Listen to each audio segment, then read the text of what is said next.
है। तो माता जी बता रही थी ये जो जगह है, भागवत जी के यज्ञ को लगाकर इस जगह पे 8-9 यज्ञ पहले से हो चुका है।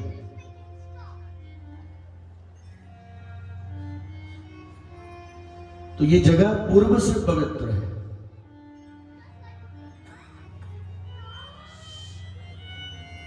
कहा जाता है कि किसी की बड़ाई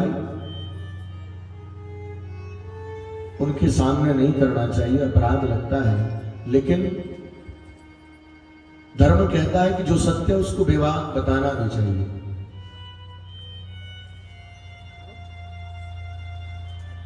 आम्र का वृक्ष है, अमृत वृक्ष है, फलों में राजा है। उस वृक्ष के नीचे बैठकर हम लोग कथा का पान कर रहे हैं। हरिद्वार में जब सूत जी शौनकादि ऋषि को कथा सुना रहे थे, उस समय भी वट वृक्ष था, और गंगा के तट पर सुखदेव जी परीक्षित जी को कथा श्रवण करा रहे हैं, उस समय भी वृक्ष था। और आज हम लोग गर्दनी बाग में माता जी के निवास पर कथा श्रवण कर रहे हैं। यहां भी आम्र का वृक्ष है, और ये वृक्ष वो वृक्ष नहीं है।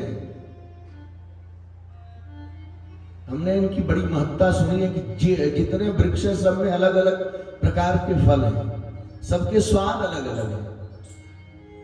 और इस वृक्ष का आम परोपकार के लिए जाता है, अपने घर में खरीद कर आम आता है, और इस वृक्ष का आम दूसरों को जाता है, ऐसे लोगों को जाता है जो अनाथ आश्रम में है, ऐसे लोगों को जाता है जो विधवा आश्रम में है, ऐसी माताएं खाती हैं जो समाज से निष्कासित कर दी गई हैं, जो अपने घर से निष्कासित कर दी गई हैं, उस महिला आश्रम में जाता है। और जाने के बाद वो फल अपने लिए खरीद के लाती है।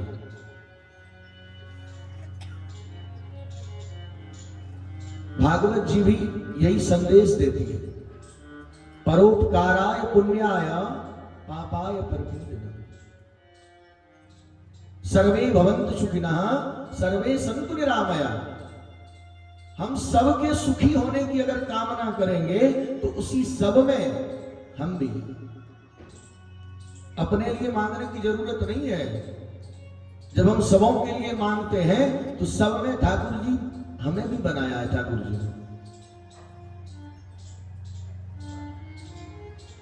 परम सौभाग्य है। कथा, कल की कथाओं में हम लोगों ने विश्व का महाप्रयाग श्रवण किया।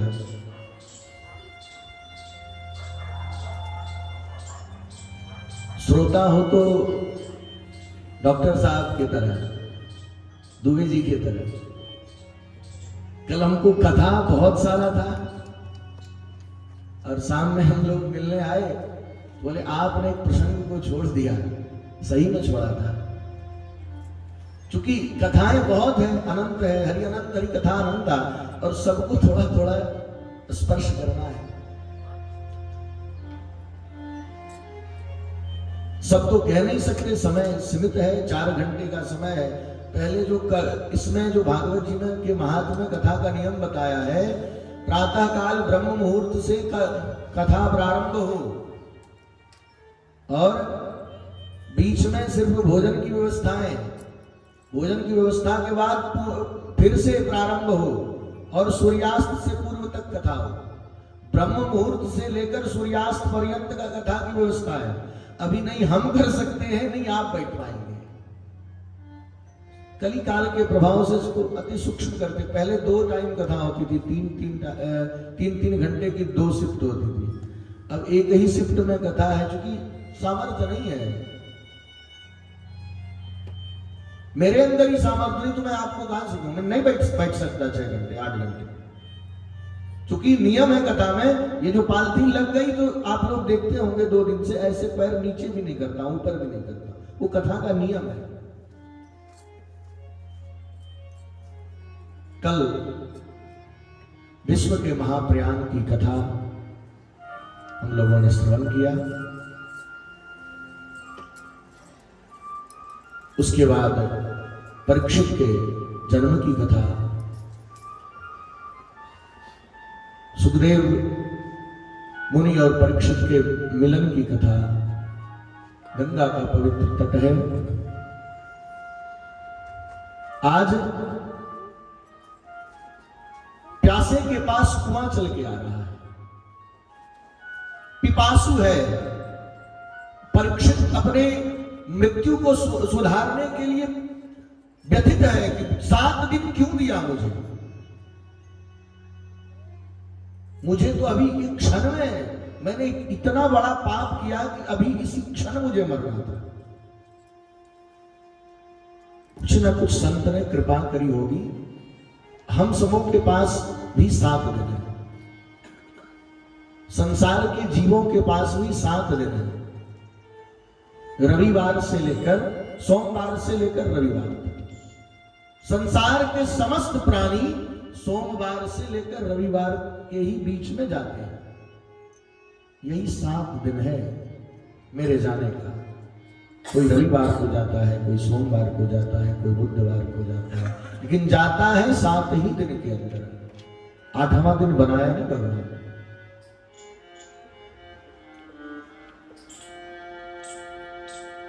परीक्षित को श्राप लगा है मुनियों का, 7 दिन समय है। ऋषियों को पता चला, ऋषिगणों को, सभी लोग पहुंचे हैं। वशिष्ठ, पराशर, च्यवन, जितने भी ऋषि थे, अबलात्मा, बिमलात्मा, महात्मा, योगी, योगेंद्र, सब लोग पहुंचे।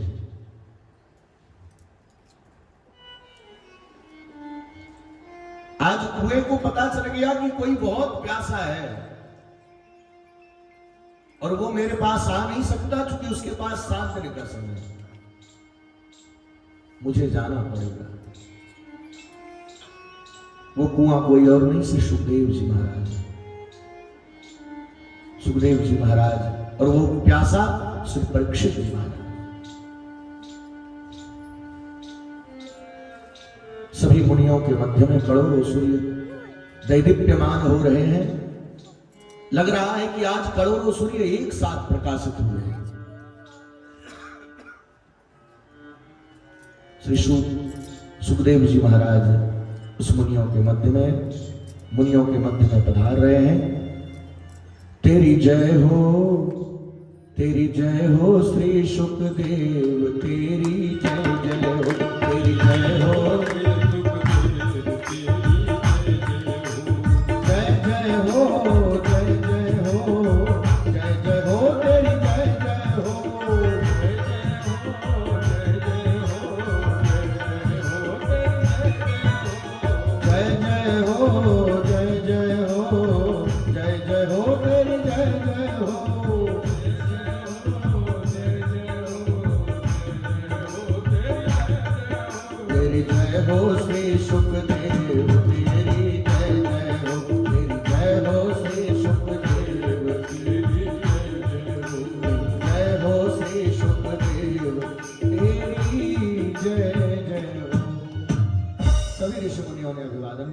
जय जयकार हुआ।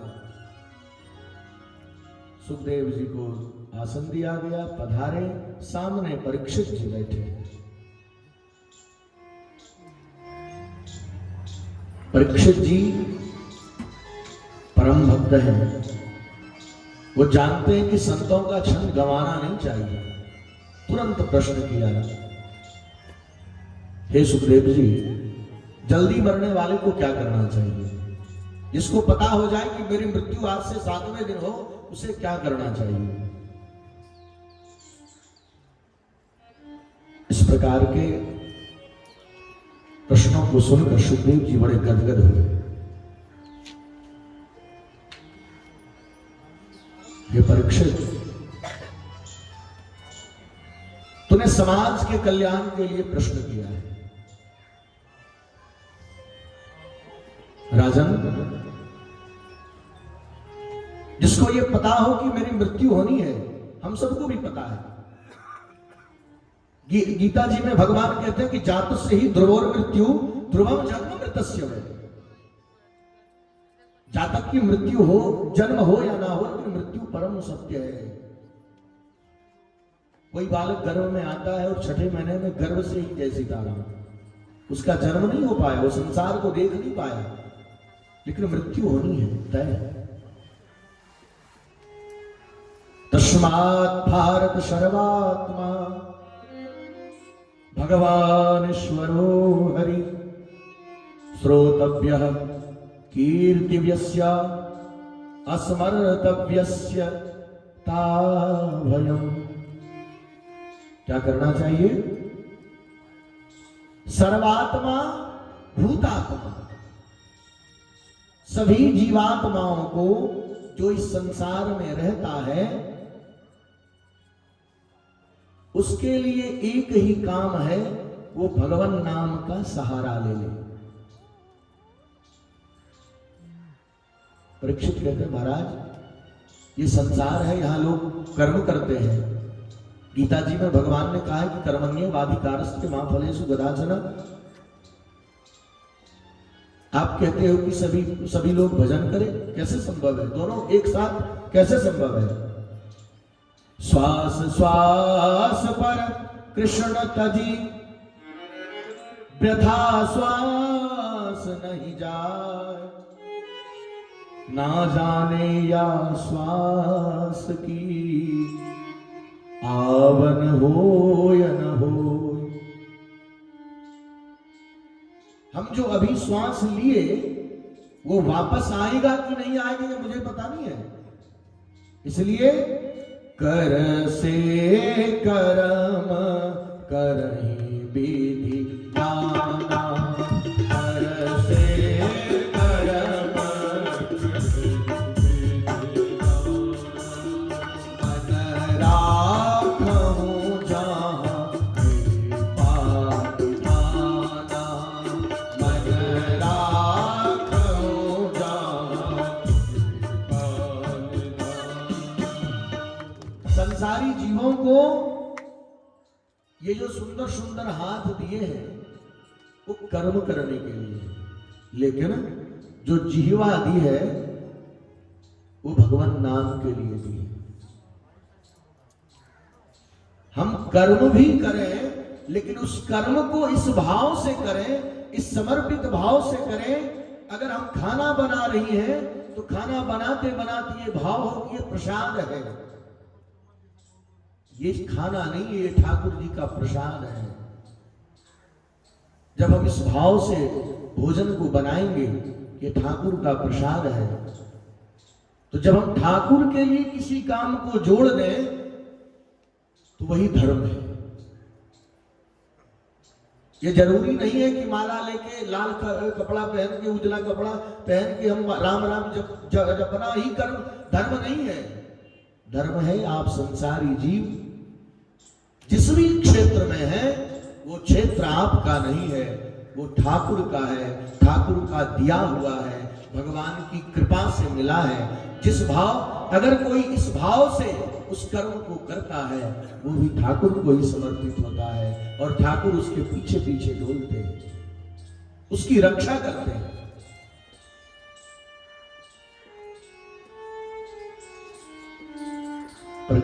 परीक्षित जी कहते हैं महाराज ये तो बड़ा आपने टफ काम बताया, ये तो बड़ी कठिन परीक्षा है। ये जो मन है ये मन बड़ा चंचल है, कैसे इसे समझा? अभी पटना में बैठे हैं तो तुरंत तत्क्षण पता चलेगा कि मेरा अमेरिका में घर सुरक्षित है कि नहीं, है ना? तो कहने का भाव है कि ये जो मन है ये बड़ा चंचल है महाराज। मनुष्य कर्म तभी कर पाएगा, मनुष्य धर्म तभी कर पाएगा जब उसका मन उसके बस में हो। कैसे होगा? उसके लिए भी उपाय है।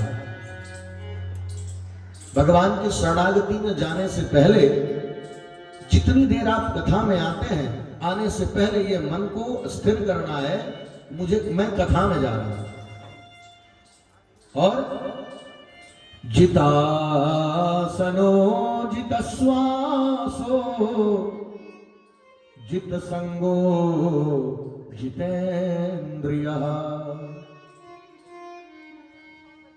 कथा में जाने पर मुझे कहां सुख से मैं बैठ पाऊं, उस स्थान को ढूंढना है कि मैं जिस पर अच्छे से बैठ जाऊं, उस आसन को जीत लूं। अगर मैं अपने घर में बैठकर कुर्सी पे अधिक देर रह सकता हूं तो मैं कुर्सी की व्यवस्था करूंगा। मुझे कुर्सी, अगर धर्म वाले, अगर कथा कराने वाले, सत्संग करने वाले नहीं दे पा रहे कुर्सी, तो अपने घर से लेके जाऊंगा, क्योंकि मुझे कथा में मन लगाना है। अगर मैं नीचे सुखासन से बैठता हूं तो मैं नीचे बैठूंगा। सबसे पहला मार्ग है जितासनो, उसके बाद जितश्वासो। मुझे अपने श्वास के द्वारा भगवान नाम का उच्चारण करना है, भगवान नाम, कान के द्वारा भगवान नाम का श्रवण करना है। जितश्वासो जितसंगो जितेंद्रिय, साथ में ऐसे संगी हो जो बीच बीच में कांटे नहीं। ऐसे व्यक्ति के पास बैठना है जो बीच बीच में काट ना दे। कुछ लोग बड़ी तन्मयता से सुनते हैं, अरे सुन रही हो मेरे पड़ोसन ऐसे, अरे भैया सुन रहे हो मेरे लोग ऐसे। ऐसे नहीं, ऐसे लोगों के पास, क्योंकि संगति का जीवन में बड़ा प्रभाव है। आपकी संगति जैसे होगी आपकी मति भी वैसे होगी। और जब ये तीन चीज हम जीत लेंगे तो इंद्रिय अपने आप जीत सकते हैं। हम इंद्रिय को अपने आप जीत सकते हैं। इस तीन खंबे को मजबूत करना है। चौथा अगर थोड़ा लड़बर भी है, चौथा अगर थोड़ा कमजोर भी है, वो अपने आप मजबूत बन जाएगा।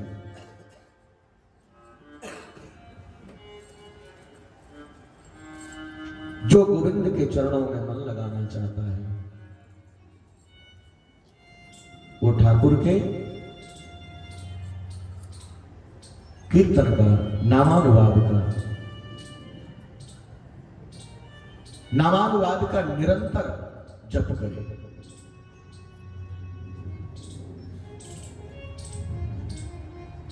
महाराज, आपने जिस परमात्मा के बारे में बताई, उस परमात्मा ने सृष्टि कैसे रची?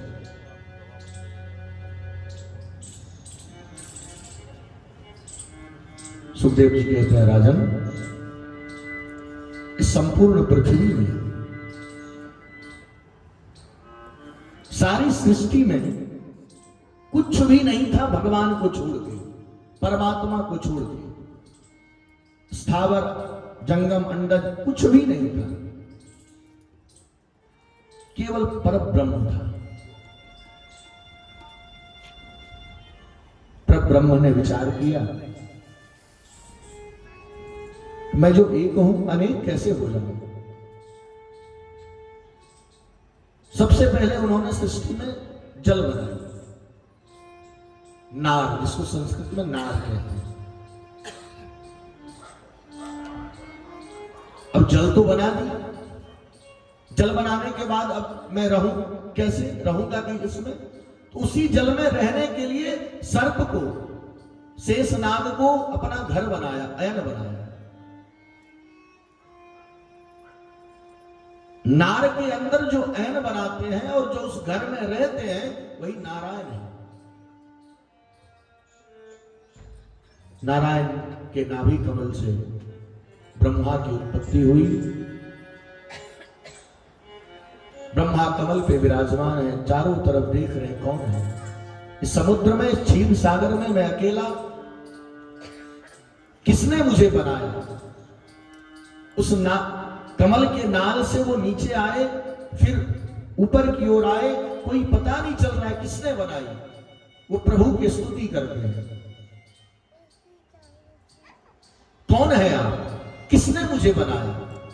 आकाशवाणी हुई, दो शब्द सुनाई दिया, त और प। तप करो, तप क्या है? तभी भगवान ने आके चतुश्लोकी भागवत का दान दिया अहमेवा समेवाग्रे नान्यद् यद् शदशत्परम् पश्यादहं यदेतच्च यो वशिष्येत सोऽस्म्यहम्। इस प्रकार के सुंदर सुंदर 4 श्लोक दिए, जिसको हम चतुश्लोकी भागवत कहते हैं। चतुश्लोकी भागवत का दान दिया। वही भागवत संसार के समस्त जीवों के लिए आज कल्याणकारिणी है। सुखदेव जी कहते हैं, परीक्षित, संसार के समस्त जीवों के लिए कल्याणकारिणी है। उसके बाद 5 तत्वों से ये संपूर्ण सृष्टि परिपूरित हुई। क्षितिजल पावक गगन समीरा पंच रचित अति अधम शरीरा। इस 5 तत्व से संसार दुनिया को 5 तत्व बनाती है, दुनिया को 5 तत्व मिलके समेटती है। हम सभी 5 तत्वों का ये शरीर फिर उसी पंच तत्व में विलीन होना है।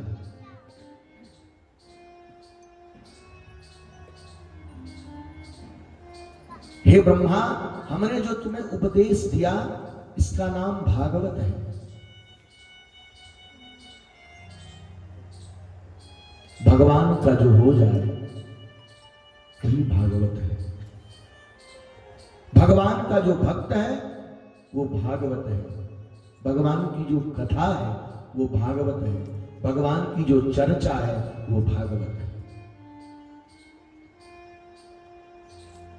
जहां भी देवताओं का नाम संकीर्तन गुणानुवाद हो, वो करने वाला और कराने वाला दोनों के लिए संबोधित शब्द भागवत है।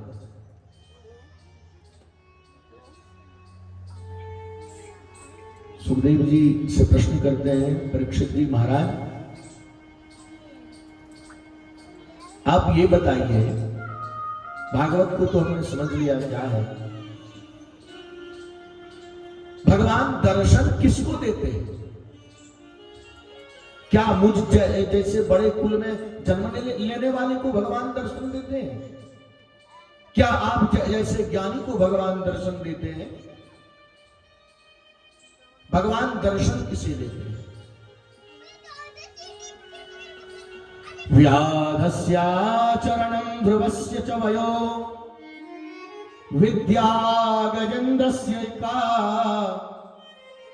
का जातिर्विदुरस्य यादवपते रुग्रस्य किं पौरुषम् कुब्जाया किमुतत्र रूपमधिकम् किं तत्सुदाम्नो धनम्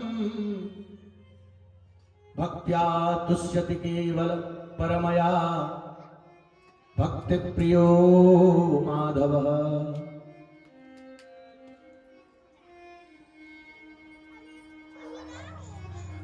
परीक्षित, तुमने क्या प्रश्न कर दिया?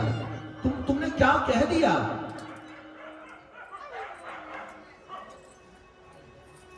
वो व्याध किस जाति में जन्म लिया था? तुमने कहा कि मेरे जैसे ज्ञानी को गजेंद्र किस विद्यालय में पढ़ने गया था?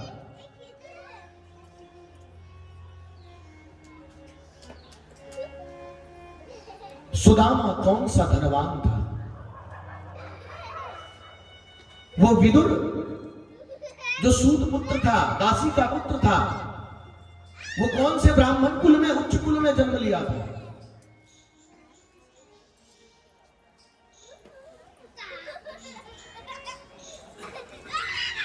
हे परीक्षित, राजन, भगवान नहीं जाति देखते हैं, नहीं धर्म देखते हैं, नहीं बिरादरी देखते हैं, भगवान बस और बस देखते हैं। तो बोले, आपने ये क्या कह दिया राजन? मीरा कौन से स्कूल में गई थी पढ़ने? जिसके साहित्य पर शोध होता है, मीरा कौन से स्कूल में गई थी? सूरदास कौन से स्कूल में पढ़े थे? राजन, भगवान बिरादरी नहीं देखते, भगवान भक्ति देखते हैं।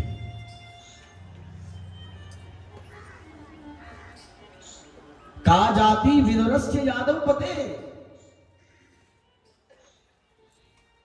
विदुर की जाति क्या थी? यादव पते, जो कि भगवान यादव पते उनके घर में पहुंचे, भगवान कृष्ण उनके घर में पहुंचे।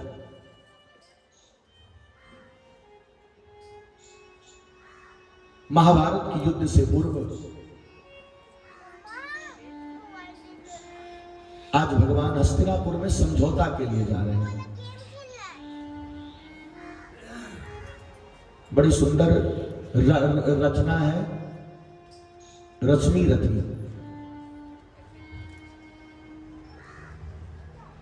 उससे पूर्व की जो घटना क्या वर्णन किया है।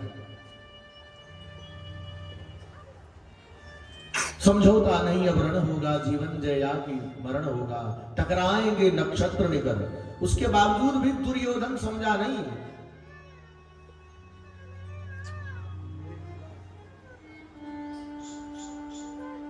राजन आओ तुम्हें एक कथा सुनाता हूं। महाभारत युद्ध से पूर्व श्री कृष्ण ने संदेशा भिजवाया, आज दुर्योधन मैं तुम्हारे घर आ रहा हूं। भगवान के आने की खुशी में संपूर्ण महल को सजाया गया। नगरवासी प्रजाजनों को बताया गया भगवान आ रहे हैं। भगवान के स्वागत में सुंदर सुंदर ध्वज पताकाएं लगाई गई, पूरे नगर को सजाया गया। माता जी सुंदर भोग बनाने में व्यस्त है। आज मेरे घर ठाकुर आएंगे, भगवान आएंगे, लेकिन भाव नहीं है, भगवान वाला भाव नहीं है। कन्हैया आएंगे, द्वारकाधीश है, वो आएंगे।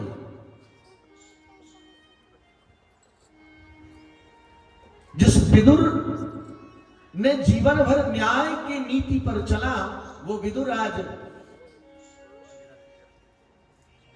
दुर्योधन के पिता को समझा रहे हैं कि मैं आपके यहां का राजनीतिज्ञ हूं, मैं आपके यहां का जीवन भर हमने नमक खाया है। मैं कहता हूं कि समझौता कर लीजिए। अगर एक व्यक्ति को छोड़ने से पूरा वंश बच जाए तो उस व्यक्ति का त्याग कर देना चाहिए। कर दीजिए, दुर्योधन का त्याग कर दीजिए, वो आपके कुल का घातक है।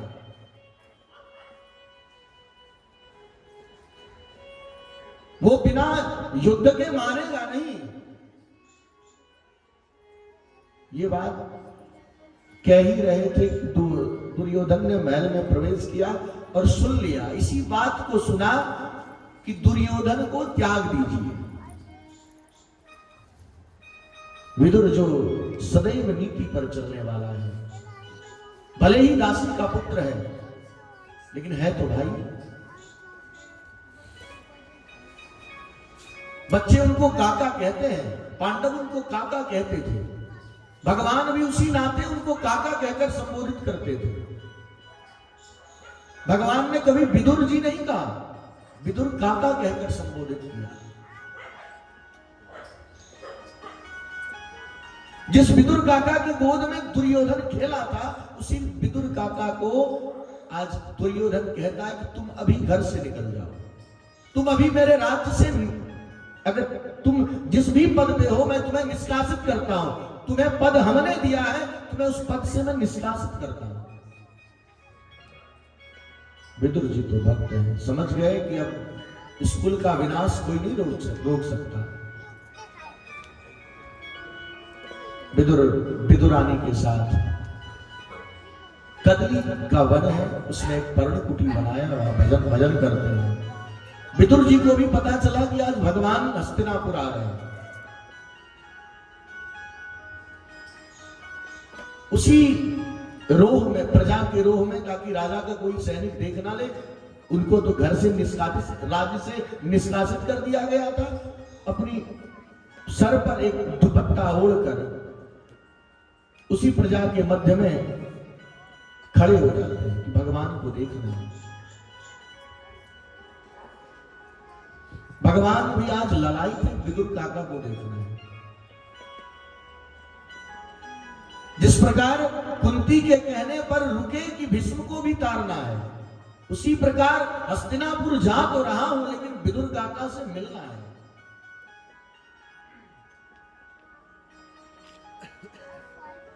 रथ स्नेह स्नेह धीरे धीरे हस्तिनापुर की ओर प्रवेश करने लगा। भगवान की नजर चारों तरफ है, कहां है काका, कहां है। उसी मध्य में दिखाई दिया कि कोई एक दुपट्टा ओढ़े मुझे देख रहा है। भगवान की नजर, दोनों की नजर मिली और नजर नजर में ही उन्होंने कह दिया मैं आपके घर आऊंगा। पहुंचे, दुर्योधन के दरवाजे पर सत्कार किया भगवान का। द्वारकाधीश है। भगवान ने कहा छोड़ो, आधा राज नहीं दे सकते, 5 गांव दे दो, केवल 5 ग्राम रखो अपनी धरती तमाम, हम वही खुशी से खाएंगे, परिजन पर हंसी न उड़ाएंगे। दुर्योधन कहता है कन्हैया तुम आए हो पांडवों के पक्ष में समझौता लेकर आए हो, तुम द्वारकाधीश हो इसलिए मैं तुम्हें छोड़ रहा हूं, लेकिन अगर तुम कोई और रहते तो मैं तुम्हें छोड़ता नहीं।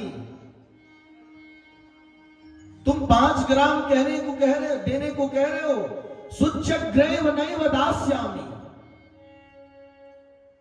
सुच्यग्रैव नैव दास्यामि बिना युद्धेन केशवः।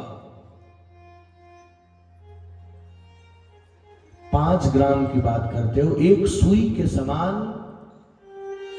भी भूमि में उसे नहीं दे सकता बिना युद्ध का।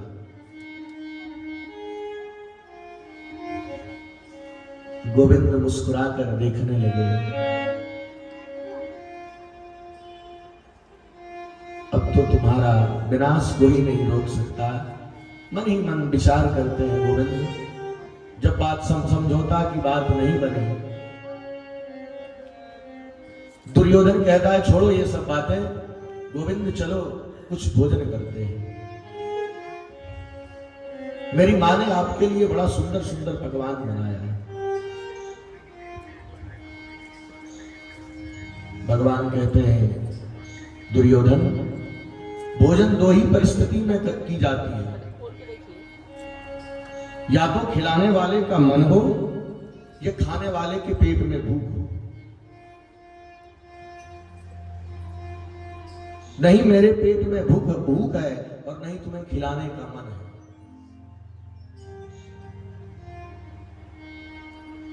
और आज मुझे किसी ने निमंत्रण दिया है।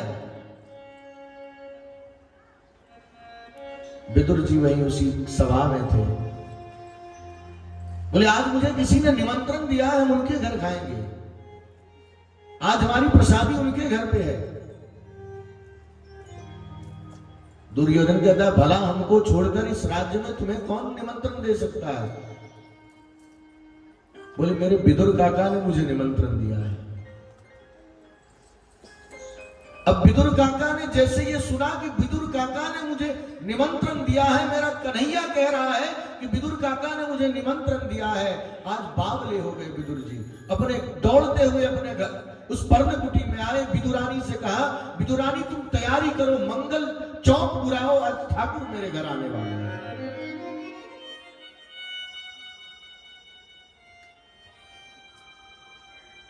मेरे प्राणपति, मेरे सब कुछ, मेरे सर्वेश्वर आज मेरे घर, उन्होंने अपने मुख से कहा कि विदुर काका ने मुझे निमंत्रण दिया है।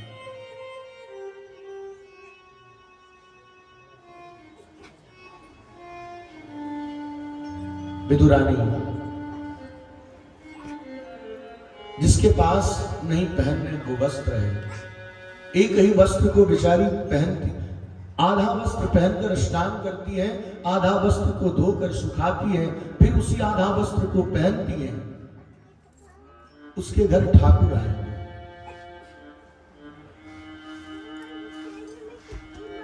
घर भी रहने का कदली का वन है।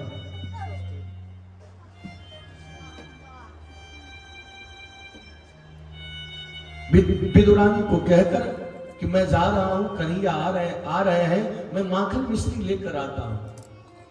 हमने सुना है उसे माखन मिश्री बड़ा प्यारा है, वो बहुत प्यार से खाता है। मैं बाजार जा रहा हूं और तुम इधर तैयारी करो।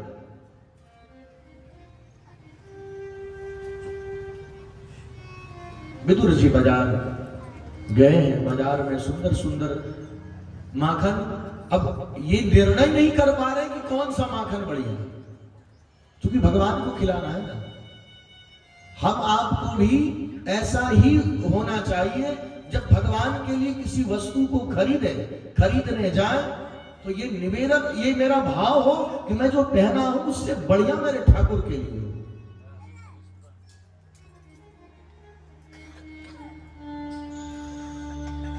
लेकिन हम लोग वही ले पाते हैं, क्योंकि अभी जो बाजार की स्थिति है, आप जाइएगा तो पंडित जी ब्रांड की एक धोती आती है, वो पंडित जी के लिए ही है। दुकानदार भी कहे कहां लगाओगे पूजा में? अरे पंडित जी दे रहे हैं तुम्हारा क्या जा रहा है भाई? अच्छा, वो जब लेके जाएंगे बेचारे अपने घर, यजमान के यहां से लेके जाते हैं, वो कूड़ा में पड़ा होता है, आप किसी को दे भी नहीं पाएंगे। मेरे साथ की घटना है, निवेदन करूं या छोड़ के चलिए जैसे आप। तो कहने का मतलब है कि आप का भी मन विदुर के मन के जैसा, सारे माखन ताजे हैं, लेकिन विदुर ये निर्णय नहीं कर पा रहे कौन सा लो। अगर इसमें खटाई हो जाए, कभी इस दुकान पे कभी उस दुकान पे। इधर भगवान जो मन की गति से भी तेज चलने वाला उनका वाहन है गरुड़ जी, उस पे वो सवारी करते हैं।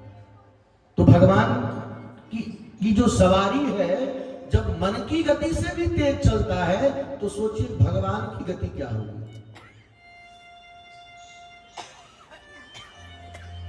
विदुर जी बाजार में है, भगवान उनके दरवाजे पे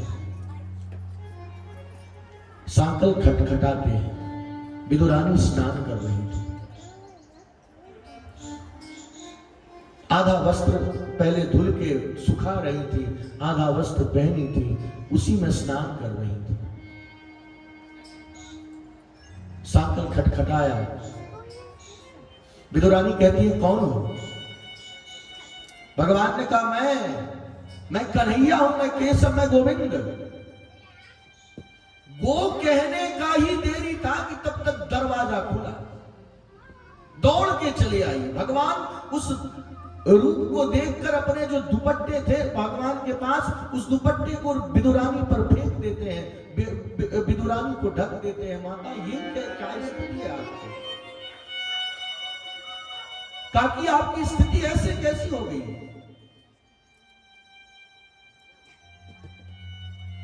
विदुरानी कहती है केशव छोड़ो ना ये सब बातें, आओ ना, तुम्हें बैठने के लिए मैंने मंगल चौक लगाया है।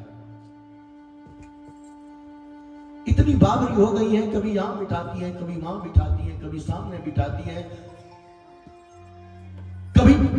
कभी पीढ़ा को सीधा करके बिठाती है, कभी उल्टा करके। नहीं कि सब इसमें नहीं बैठ पाओगे तुम। भगवान ने सोचा कि ये मेरी काकी बावरी हो गई है। भगवान जमीन पर पलथी मार के आंगन में बैठ गए। तो काकी से कहती है काकी अब मुझे कुछ बात नहीं करना, मुझे इतनी तेज भूख लगी है, मुझे कुछ खाने को दो। अब सोचिए जिसके पास अपने खाने का कुछ नहीं हो और कोई अतिथि आकर कहे कि मुझे भोजन कराइए, उसकी स्थिति क्या होगी, उसकी मनस्थिति क्या होगी।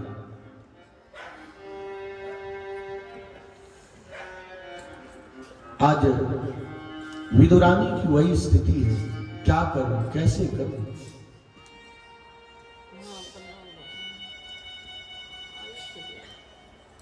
और भगवान कहते मैं कुछ नहीं सुनूंगा, मुझे भोजन चाहिए।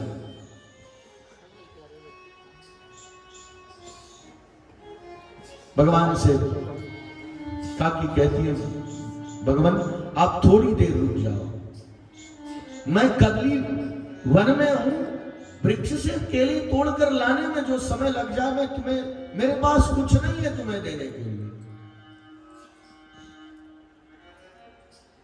तुरंत दौड़ी भागकर कदली के वन में गई, जो कुछ केले कच्चे थे कुछ पके थे तोड़ के लाई। केले के पत्ते पर भगवान आज भोग पा रहे हैं। केले के वृक्ष में हम लोग केले के पत्ते पे पूजन क्यों करते हैं? पूजन या तो स्वर्ण की थाली में हो या तो केले के पत्ते पे हो। स्वर्ण में बृहस्पति का वास है और केले में भी बृहस्पति का वास है, दोनों एक समान है, दोनों की कैटेगरी एक है। समर्थ जो सामर्थ्यवान है वो सोने की थाली लगाते हैं, जिसको सामर्थ्य सोने की थाली की नहीं है वो भगवान को केले के पत्ते पे बुलाते हैं। केले के पत्ते को बिछाया काकी ने और इतनी बावरी हो गई है, केले को छील रही है, छील कर केले का जो गुदा है उसको जमीन पर रखती है और छिलके को भगवान के पत्ते पे डालती है। और भगवान भी दोनों आंख से अश्रुपात करते उस केले के छिलके को भोग लगाते हैं।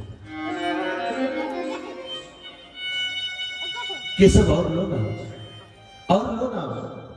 देखो ना, मैं जिस वन में रहती हूं उसमें बड़ी सुंदर सुंदर कदली के फल हैं, एक और ले लो। 1 2 3 4 5 10 आज भगवान भी पा रहे हैं। इसी समय दरवाजे पर फिर कोई आता है, सांकल खटखटाता है। इस बार विदुर जी जो बाजार गए थे भगवान के लिए भोग लाऊंगा, विदुर जी ने कहा विदुरानी दरवाजा खोलो भगवान आने वाले हैं। लेकिन नीचे की तरफ नहीं देखा कि मेरे ठाकुर का पादुका, चरण पादुका मेरे दरवाजे पे है। इतने भोले हैं, इतने बावरे हैं भगवान के लिए। भगवान भक्त के घर जब जाते हैं तो अपने पादुका को खोल के जाते हैं। भगवान अपने भक्त के घर को मंदिर समझते हैं। जिस प्रकार मंदिर में चप्पल पहन के नहीं जाना चाहिए, उसी प्रकार भगवान भक्त के घर में भी जाते हैं। भगवान अपनी पादुका को उनके दरवाजे पर खोल रखा है, लेकिन उन्हें दिखाई नहीं दे रहा। उनके मन में उत्सुकता है कि मेरे ठाकुर आएंगे, मैं उनके लिए सुंदर माखन लाया हूं, मिश्री लाया हूं, लड्डू लाया हूं, भगवान भोग लगाएंगे।